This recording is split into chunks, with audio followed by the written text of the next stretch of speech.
All right, today we're going to be talking about the radical phase of the French Revolution. So this is the one with the guillotines, folks. So first of all, we're going to look at this new organization that emerges during this time period, the Committee of Public Safety.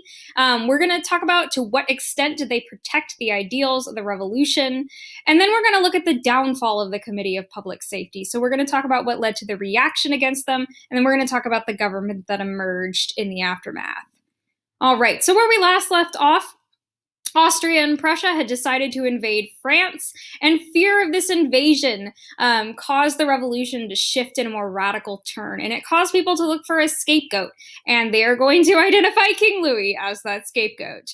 So, in Paris, radical Parisian political groups declare themselves this new organization called the Paris Commune, and their whole goal is protecting the revolution. So, the Paris Commune is made up largely of workers, and specifically it's made up of sans-culottes. And these are people who are basically identified as like ordinary men, again, like workers. So, they're part of the third estate, kind of the middle or lower middle third estate.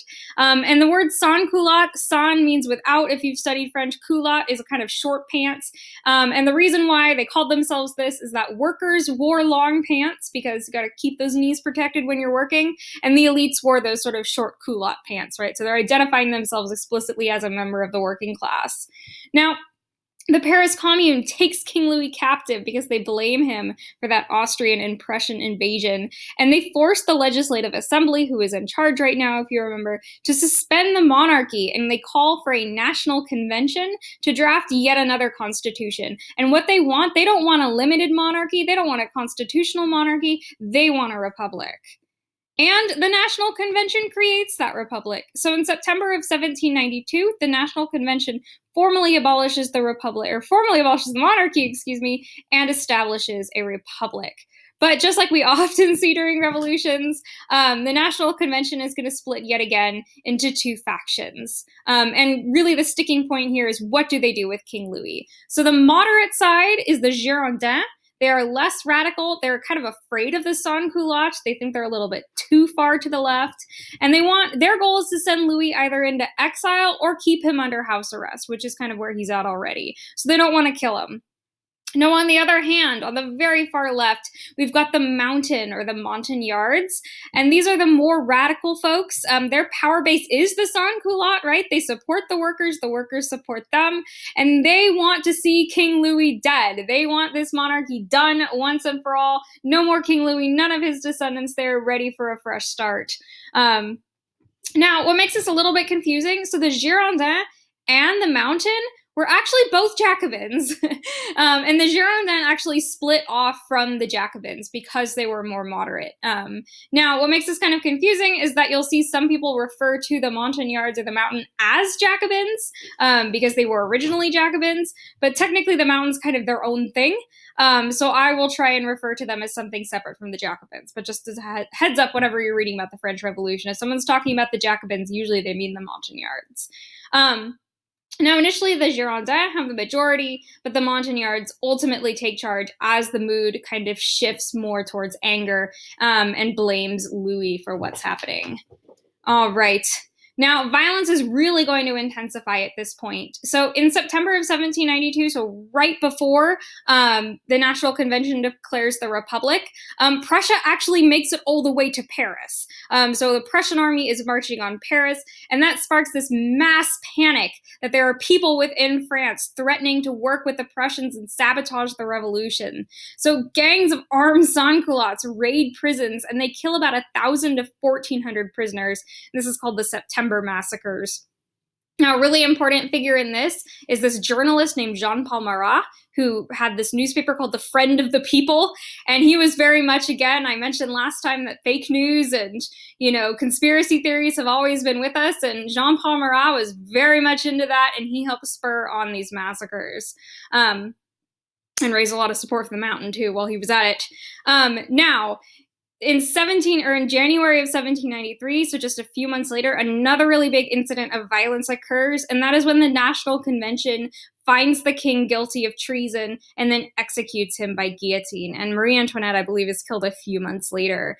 In June of 1793, the Paris Commune actually raids the National Convention and starts to purge the Girondins. So we start to see the revolution turning in on itself. They're not just killing the king, they're not just killing the nobles, they're starting to kill people who actually, or not kill at this point, but they're starting to purge or target people who helped to make the revolution. And what this also does is it also leaves the mountain or the Montagnards firmly in charge of the revolution at this point. So the radicals are the ones driving the car right now. Now, from the right, so there is also a conservative reaction here. So we see violence on the left and we see violence on the right. So in the rural Vendée region of France, people start to rebel against Parisian control. And they're mad, first of all, that the city is sort of leading this whole charge, but they're also really mad at the attacks on the church. Because they're, again, this is kind of from a more conservative direction. They like sort of established principles and hierarchies, so they like the church. So they're really angry that the church is losing power. And this also is only going to intensify. So you've got all this internal struggle going on, and then at the same time, you still got foreign attacks. So France is not only under attack by Prussia and Austria, but at this point we've got Spain, Portugal, Britain, and the Dutch Republic all sending troops into France. All right. Now, in all the midst of this chaos, we see the creation, or not really, we see this new group come to power, and they are called the Committee of Public Safety. So they're actually created by the National Convention, though, as we remember, the National Convention is really under the control of the radicals at this point. And the National Convention grants power to this group. And the goal of this group, it actually has two goals. The first is to protect the revolution from foreign invaders, and then the second goal is to eliminate counter-revolutionaries at home. So kind of an ominous name there. What does public safety really mean, and how are you going to achieve that? There's technically no leader or no official leader of the Committee of Public Safety, because again, they're really inspired by these ideals of equality, so they don't name like an official leader. But the closest or sort of like the de facto or unofficial leader is Maximilien Robespierre. He's this guy over here in the striped coat.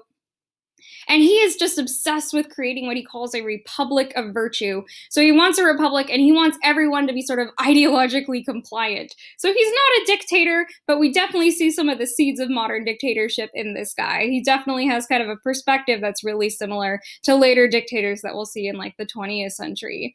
Now, sort of another key figure is this guy named Georges Danton. This guy down here who looks like he had some really bad plastic surgery. That was just his face. He was kind of notoriously ugly, and he kind of made fun of himself for it, which is actually kind of funny. And he is just known as this orator, this speaker who's really good at riling up crowds and getting them to support radical goals.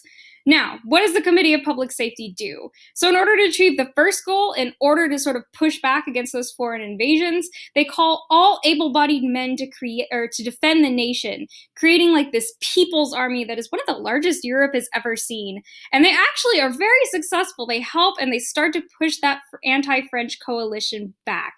And by the way, sort of like this mass conscription or mass army is called the levée en masse. All right. Now, how do they achieve that second goal? And that second goal, if you remember, is eliminating counter-revolutionaries at home. So what the Committee of Public Safety does is they initiate the infamous Reign of Terror. So what they do is they establish new courts, so new revolutionary courts, in order to try suspected counter-revolutionaries. But these are not sort of fair courts. These are not fair trials. So by Robespierre's decree, the people who are accused of committing counter-revolutionary actions are not allowed lawyers to defend themselves. Moreover, the Committee of Public Safety passes this law called the Law of Suspects that really lists all the crimes that are considered counter-revolutionary. And some of these make sense, some of these do not. So for example, hoarding grain. So if you hide food from the people, you could be put to death. If you avoid the draft, so if you try to avoid that levée en masse, you could be put to death. If you are merely related to an emigre, so you are related to somebody who fled from France because they're fleeing the revolution, that's considered counter-revolutionary. So you'd be killed just because of who your family was. So the terror doesn't just occur, in the streets of France where they're the streets of Paris where they're guillotining people. It also occurs in the countryside. So what the Committee of Public Safety does is they actually organize troops to suppress those uprisings in the Vendée region, as well as in other areas that had resisted the revolution. So like Lyon and Marseille. Marseille is like this port city. And the Committee of Public Safety kills about 250,000 people. So that is actually, just to put it in perspective for you, because I'm very bad at numbers, and I'm assuming maybe some of you are as bad as I am, that's more than the coronavirus has killed in the United States. We're kind of approaching that number at this point, but that's sort of where we're at.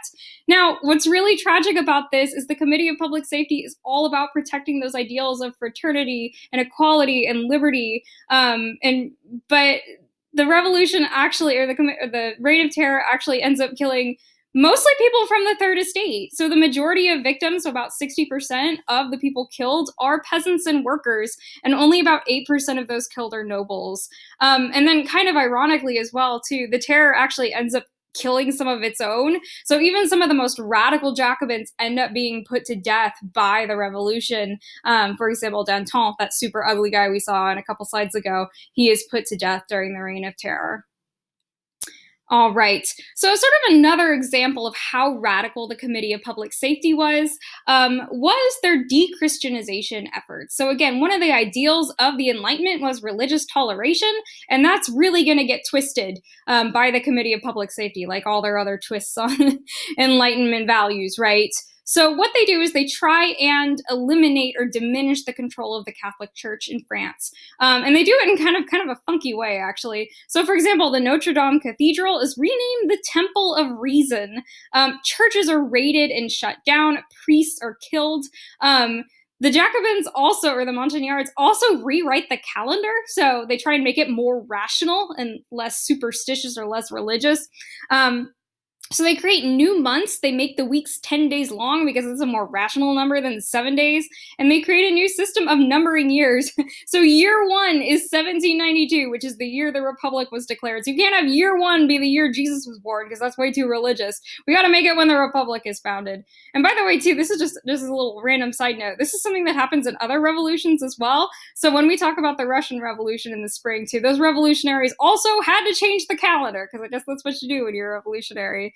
Now, the problem here is this is actually one of the things that helps contribute to the downfall of the Committee of Public Safety. Because as we know, those people in like the Vendée region who are rising up against the revolution, one of the things that really bothers them is the attacks on the church. So when the Committee of Public Safety intensifies those attacks on the church, that's also going to spur more revolution in the countryside. And it's actually going to push a lot of peasants to say, hey, I don't like this revolution. I don't think it's protecting my interests. All right, so let's talk about the downfall of the Committee of Public Safety. So in 1794, really what seals the deal is that the Committee of Public Safety, we mentioned the Reign of Terror starts to kind of eat its own. They actually turn on the sans-culottes. So they turn on their own base of support, right? Those radical workers in Paris. And the Committee of Public Safety raids the Paris Commune, which put it into power and executes its leaders. So don't want to kill off your own power base. That's a terrible idea.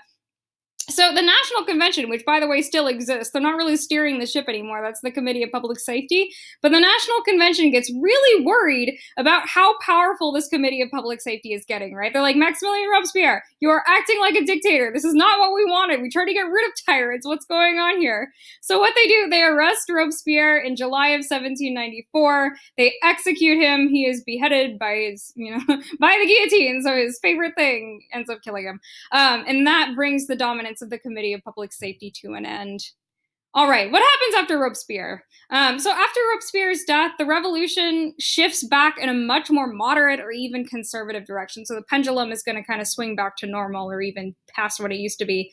And this time period is known as the Thermadorian reaction. And if you're wondering where that name came from, July, which is the month when Robespierre was executed, that was renamed as the Thermidor under the calendar that the Jacobins established. So that's where that name comes from.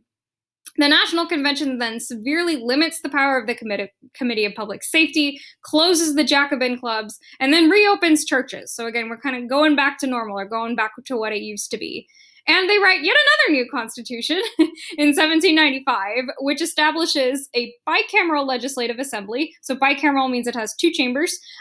We have that in the United States, right? We have the House and the Senate, and that's kind of what they were looking at. And the hope here was that having an upper and a lower house would limit the power of the radicals, which is actually why we have a bicameral, one of the reasons why we have a bicameral legislature in the United States too, limit the power of those poor people.